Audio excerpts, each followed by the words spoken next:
Shil gaari oo uu ku lug lahaa gaari boolis ah oo shaqada ku jira ayaa ka dhacay magaalada Fiidar ee dalka Norway. Shilkan ayaa waxa uu dhaawac ka soo gaaray 3 qofood kuwa oo loo qaaday isbitaalka.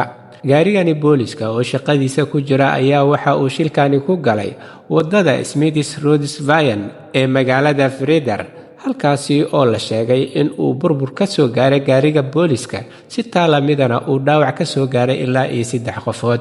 Taliyaha howlgallada booliska koonfur bari dalka Norway, Lisa Bjornsson, ayaa ku waramaysa in lagu soo wargeliyay shilkan ka dhacay wadadaasi, waxa ayna intaa ku dartay inay si degdeg ah uga howlgaleen markii lagu soo wargeliyay shilkan uu ku lugto lahaa gaariga booliska. 3 qofood ayaa lagu soo waramayaa in ay wax ka soo gaareen shilkan, waxaana dhammaantood loo qaaday isbitaalka si baaritaano loogu sameeyo.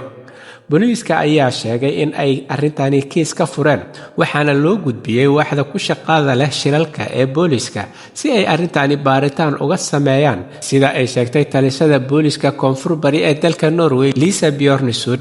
Halka ay wararka ugu doorkaroon idinkaga imaanayaan waa Somali Voice in Norway ama codka Soomaaliyeed ee Norway, waxaana idinla socodsiinaya aniga oo ah Cabdullaahi Shiine.